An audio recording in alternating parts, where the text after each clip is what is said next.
جمہوریت کے ایک پروانے اپنی معلومات کا اظہار کرتے ہوئے فرماتے ہیں کہ اسلام کے ابتدائی دور میں تیسرے خلیفہ اور چوتھے خلیفہ کے مابین باقاعدہ ووٹنگ ہوئی تھی۔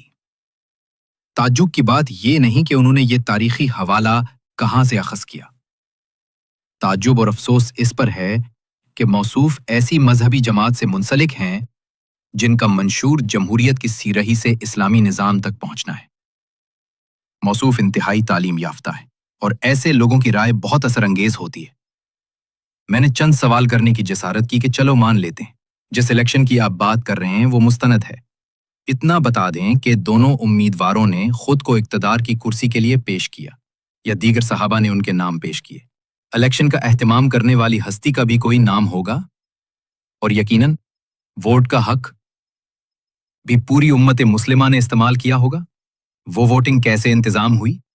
چلیں اگر آپ کی مستند تاریخ اس پر خاموش ہے تو کیا یہ کار خیر بعد میں کب تک جاری رہا؟ اور اگر نہیں رہا تو کیوں؟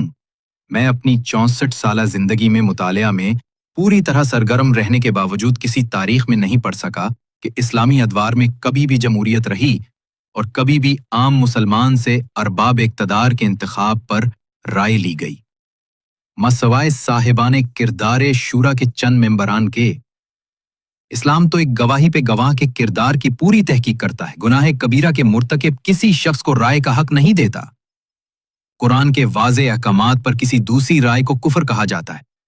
پھر یہ مقننہ اسمبلیاں چور چکاروں کا اقتدار میں لے آنا کیسے اسلامی ہو گیا؟ کوئی اللہ کا بندہ میری تصحیح فرمائے کہ موصوف درست فرما رہے ہیں یا علم کے ضم نے عقل سلیم سے پیدل کر دیا ہے؟